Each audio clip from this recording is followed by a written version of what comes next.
Ini kemudian saya tulis ulang, cuman bedanya apa? Saya pindahin aja H2O-nya, saya deketin dengan H+.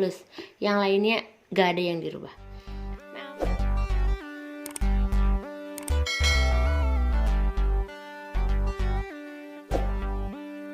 Halo, ketemu lagi di channel Irma Safitri, channel yang membahas materi pelajaran kimia. Pada kesempatan kali ini, kita akan membahas materi mengenai penyetaraan reaksi redoks dengan metode setengah reaksi. Ini merupakan masih rangkaian video pembelajaran untuk membahas materi redoks.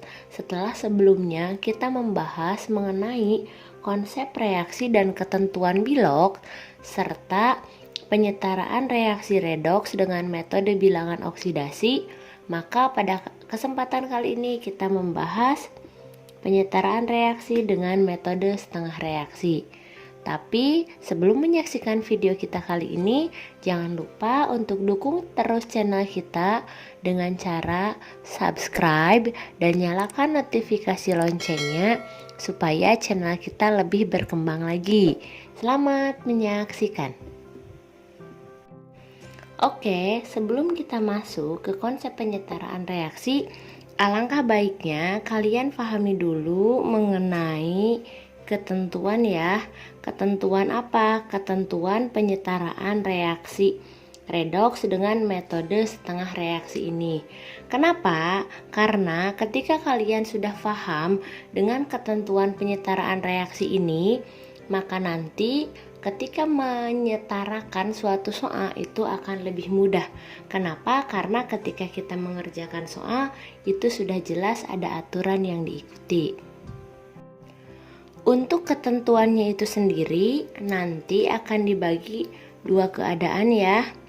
Yang pertama itu ada keadaan asam dan yang kedua itu nanti akan ada untuk keadaan basa. Nah, saya tuliskan seperti ini aja ya. Oke, ini saya kasih pembatas. Nah, ini ketentuannya untuk asam, saya mulai dari asam dulu ya. Yang pertama, untuk ketentuan penyetaraan reaksi redoks dengan metode setengah reaksi atau bisa juga ada yang bilang dengan metode ion elektron. Nah, ketentuannya apa? Ketentuannya yang pertama itu adalah tentukan dulu unsur yang mengalami reduksi atau oksidasi. Nah, ini yang lebih utama. Ya, jadi yang harus dilakukan adalah tentukan dulu mana unsur yang mengalami reduksi atau oksidasi. Yang kedua, yaitu samakan jumlah unsur.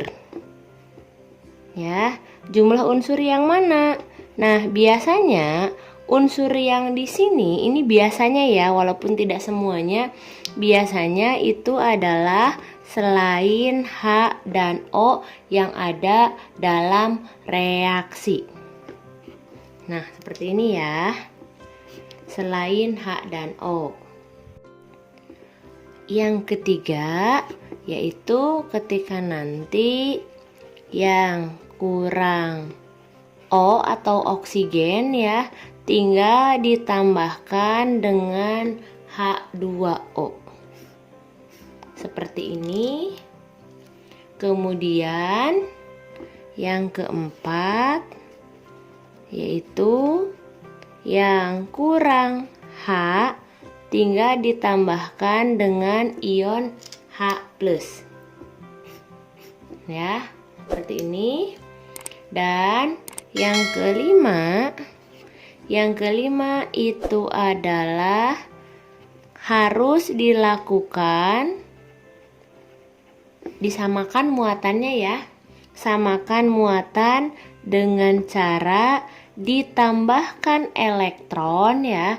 Di mana elektron ditambahkan? Ingat, elektron harus ditambahkan di yang muatannya besar.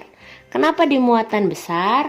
Karena elektron dia itu bersifat negatif.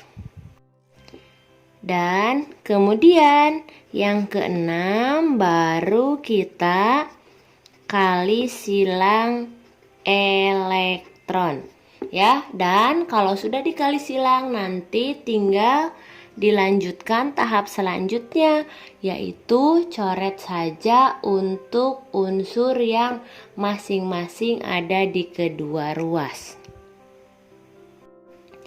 Nah, oke, kalau ada keadaan asam maka pasti akan ada keadaan basa.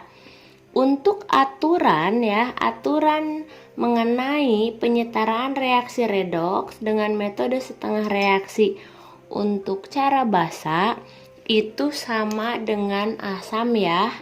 Yang pertama, tentukan unsur yang mengalami reduksi atau oksidasi, sama ya. Yang kedua, samakan jumlah unsur. Yang ketiga, yang kurang O tambahkan dengan H2O. Yang keempat, yang kurang H tambahkan dengan ion H+. Yang kelima, samakan muatan. Dan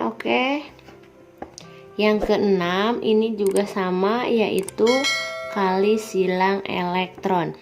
Tapi yang membedakan ketika kita menyetarakan reaksi redoks setengah reaksi dalam kondisi basa, yaitu adalah ketentuan yang ketujuh ini, dimana untuk ketentuan yang ketujuh ini hanya dimiliki oleh basa dan tidak ada pada keadaan asam, yaitu apa? Yaitu tambahkan OH- di kedua ruas ya sejumlah H+. Nah, inilah yang membedakan antara apa? Antara kondisi asam dengan kondisi basa ya di nomor 7 ini. Yaitu kalau asam selesai di tahap yang keenam sampai dengan kali silang elektron, maka kalau kondisi basa harus ada aturan nomor 7, yaitu tambahkan OH- di kedua ruas sejumlah H+. Oke, saya punya dua contoh soal di sini. Setarakan reaksi berikut. Yang pertama ada Cr2O72- ditambah dengan SO2 akan menghasilkan Cr3+ ditambah HSO4- pada kondisi asam. Dan yang kedua, Al tambah NO3- menjadi AlO2- ditambah dengan NH3, dan ini terjadi pada keadaan basa. Oke, kita akan jawab soal nomor 1, yaitu Cr2O72- ditambah SO2 akan menghasilkan Cr3+ ditambah dengan HSO4- dan ini terjadi pada suasana asam. Nah, untuk menyelesaikan soal seperti ini ya, yang harus kalian lakukan adalah ikuti ketentuan yang sudah saya bilang sebelumnya. Saya tuliskan saja ya di sini biar tidak bingung. Tapi kalau memang kalian sudah paham, nanti saya buatkan penyelesaian secara cepatnya di video selanjutnya next ya. Ini ketentuannya tidak akan saya tuliskan terlebih dahulu. Oke, yang pertama ya, saya buletin aja kalau ini soalnya kotak ya. Yaitu tentukan dulu unsur yang mengalami reduksi atau oksidasi. Nah, ini sebagaimana kita tahu kalau untuk menentukan reduksi dan oksidasi itu kan bisa dilihat dari 4 faktor ya. Bisa dilihat dari jumlah oksigennya, bisa dilihat dari biloxnya, bisa dilihat dari hidrogennya, kan seperti itu ya. Nah, ini nanti saya mulai dengan cara yang paling sederhana saja, yaitu dengan melihat jumlah oksigennya ya. Untuk jumlah oksigennya di sini ada 7 di sini tidak ada. Berarti jumlah oksigennya turun kan? Atau artinya jumlah oksigennya berkurang. Kalau jumlah oksigennya berkurang, maka dia reaksinya adalah reduksi. Sederhana saja kan ya, seperti itu. Jadi di sini saya tuliskan Cr2O72- ya menjadi Cr3+. Dan lihat di sini, ini oksigennya ada 2, di sini oksigennya ada 4. Berarti oksigennya bertambah. Kalau oksigennya bertambah berarti itu adalah reaksi oksidasi. Clear. Untuk yang kedua yaitu samakan jumlah unsur. Oke, ini sudah saya salin ulang ya. Ini reaksinya sama. Apa yang disamakan? Tadi yang disamakan itu biasanya, ini biasanya loh ya, selain H dan O. Berarti direduksi yang selain H dan O atau yang ada di kedua ruas tentu saja adalah Cr. Cr-nya di sini kan ada 2 ya. Di sini hanya ada 1. Kita samakan ikut dengan yang besar. Oke, saya tambahkan koefisien 2 di sini. Atau dikalikan dengan 2. Dan S-nya di sini 1, di sini 1, berarti sudah sama. Harus diapain kalau seperti itu? Ya udah nggak apa-apa, jangan diapa-apain, toh ini pun dia jumlah S-nya sudah sama. Yang ketiga atau aturan yang ketiga, yang kurang O tambahkan dengan H2O. Nah, tadi penyelesaian kita sudah sampai di sini ya, dan ini reaksinya sudah saya tuliskan ulang. Nah, kita cek untuk reaksi reduksi. Jumlah oksigennya di sebelah kiri ternyata ada 7, di kanan nggak ada.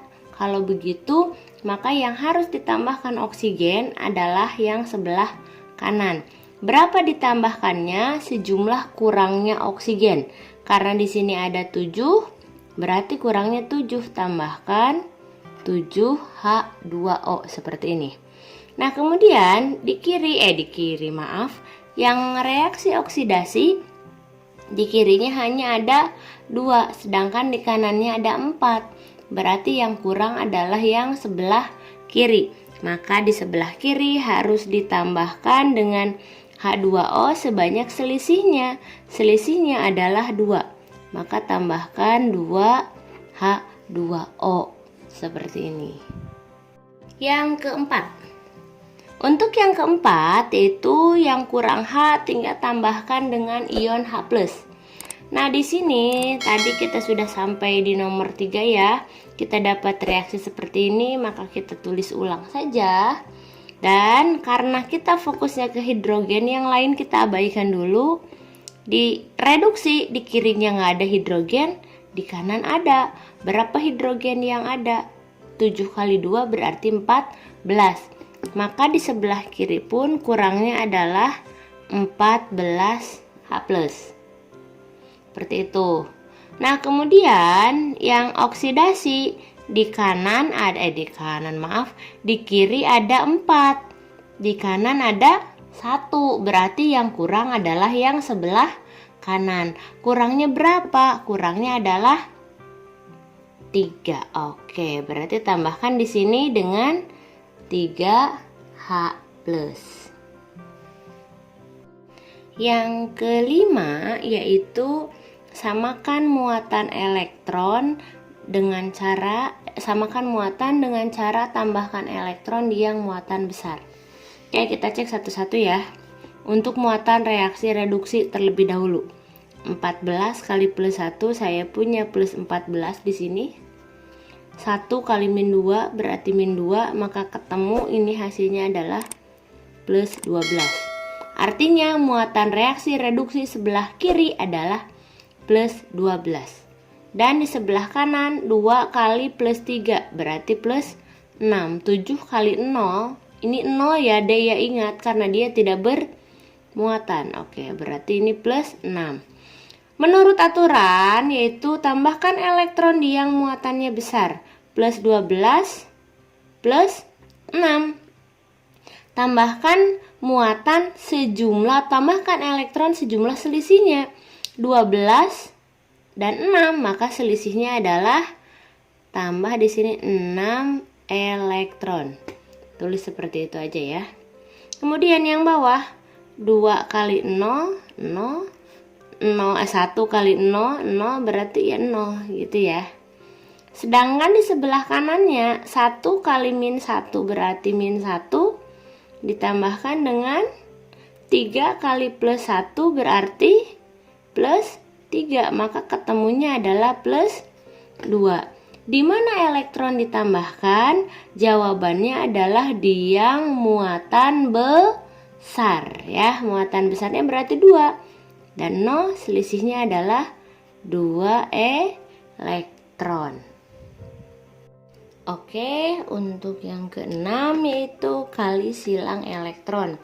Kita sudah dapat keaturan sampai dengan nomor 5 ya, yaitu sampai dengan elektronnya kita tambahkan ya. Nah, untuk kali silang elektron nanti kita cek jumlah elektron yang ada, dimana di reaksi reduksi 6 dan di oksidasi ini adalah 2. Berarti ini kita kali silang saja ya. Berarti ini kali 2 dan yang ini kita kalikan dengan 6.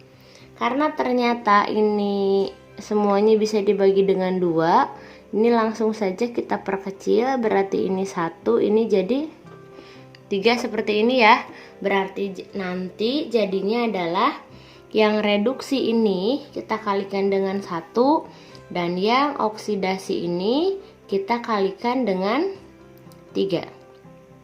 Berarti langsung saja di sini, karena tujuan utama dari kali silang elektron ini adalah untuk menghilangkan elektron, karena kehadiran elektron tidak diharapkan di hasil akhir reaksi ya. Maka kita tuliskan dulu di sini hasil akhirnya ya, adalah 14H+ ditambah Cr2O7 2- menghasilkan 2Cr3+ ditambah 7H2O. Sama ya, kita kalikan 1. Sedangkan yang bawah ini kita kalikan dengan 3, berarti jadi 3H2O ditambah 3S bukan 3 ya, maaf, ini 6H2O.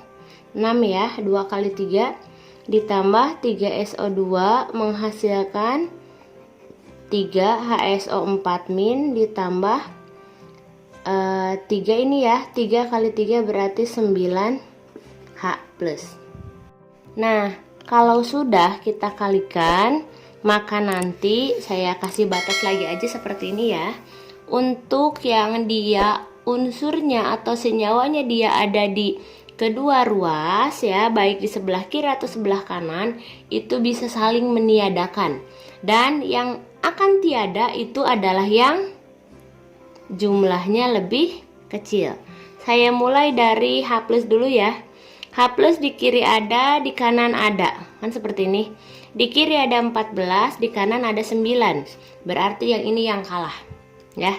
Yang 9 akan habis, maka di sini sisanya ada berapa? 14 kurang 9. Berarti di sini saya punya 5H+. Tulis saja seperti itu. Kemudian yang kedua, ada apa? Ada H2O. H2O di sini ada 6, di sini ada 7. Maka otomatis yang kalah adalah yang 6. Dan yang bersisa nanti adalah yang di sini sebelah kanan. 7 kurang 6, maka sisanya adalah 1. Saya tuliskan saja seperti ini.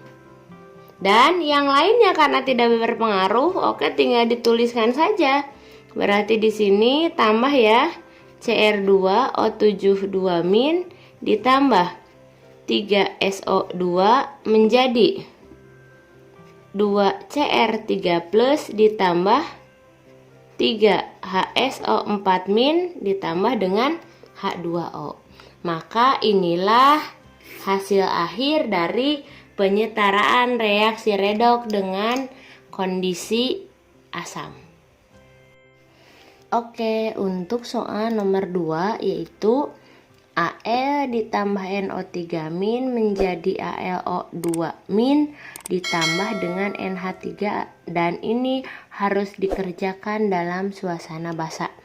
Caranya, dari nomor 1 sampai dengan nomor 6, lakukan cara yang sama seperti ketika kita menyelesaikan penyetaraan reaksi redoks metode setengah reaksi ini pada keadaan asam. Ya, yang pertama caranya tentukan unsur mana yang mengalami reduksi dan oksidasi.